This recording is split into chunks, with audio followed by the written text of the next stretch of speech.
جب کوئی چوری کرنے لگتا ہے، دیوار پھلانگتا ہے، اس کا دل دھڑکتا ہے، یہ اللہ تعالیٰ کی طرف سے وارننگ ہوتی ہے تو غلط کام کرنے جا رہے ہیں۔ جب کوئی ڈاکہ مارنے لگتا ہے، ناکہ لگا کسی کو روکتا ہے تو اس کا دل ڈرتا ہے کہ تو جرم کر رہا ہے۔ جب بدکاری کو کرنے لگتا ہے تو اس کا دل ڈولتا ہے کہ تم غلط کام کرنے جا رہے۔ جب کوئی کسی کو قتل کرنے لگتا ہے تو جب وہ مقتول پہ حملہ آور ہوتا ہے تو دل ڈولتا ہے کہ تم غلط کر رہے ہو۔ حتیٰ کہ دیوار رکھتے ہوئے ہمسائے کے 2 انچ بھی دبانے لگے تو دل ڈولتا ہے کہ تم غلط کر رہے ہو۔ یہ جو تیز تیز دل دھڑکنے لگتا ہے گناہ کرتے ہوئے، تو یہ اللہ کی طرف سے اسے بتایا جا رہا ہوتا ہے کہ تم غلط کر رہے ہو۔ حضور سے پوچھا گیا کہ ایمان کیا ہے؟ فرمایا جب نیکی تجھے خوش کر دے اور گناہ تجھے دکھی کر دے فانتا مومن، تو تو مومن ہے۔ تو کسی کو پوچھنے کی بجائے اپنے اندر سے فتویٰ لیا جاتا ہے، اندر ہی بتاتا ہے کہ اچھائی کیا ہے، اندر ہی بتاتا ہے کہ برائی کیا ہے۔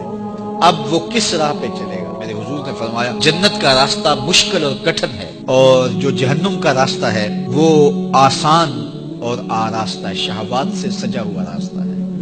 اب تمہیں پتہ ہے کہ انجام کیا ہے اور تمہیں اختیار دیا گیا ہے۔ بعض لوگ اختیار کو اللہ کی رضا سمجھ لیتے ہیں، تو یہ بات جانیے کہ اللہ کی رضا میں اور اس کی مشیت میں بڑا فرق ہے۔ بعض لوگوں کی رسی اللہ نے دراز کی ہوتی ہے تو لوگ کہتے ہیں اللہ راضی نہیں ہے تو ایسا کیوں ہے، یہ کون سی کہانی ہوئی؟ ظالم جابر لوگ تختوں پہ بیٹھ جاتے ہیں، مختلف حکومتیں سنبھال لیتے ہیں اور خلق خدا کی ناک میں دم کر دیتے ہیں، لوگ کہتے ہیں اللہ راضی نہیں ہے تو ایسا کیوں ہے، یہ کون سی بات ہوئی؟ تو یہ ہمارا ایک خود ساختہ کہا ہوا جملہ ہے۔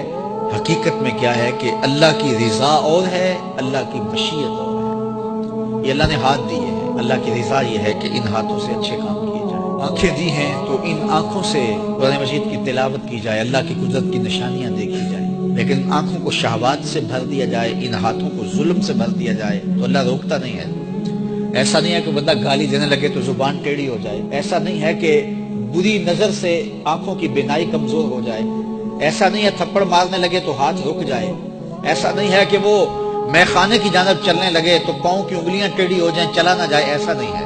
یہ اللہ کی مشیت ہے۔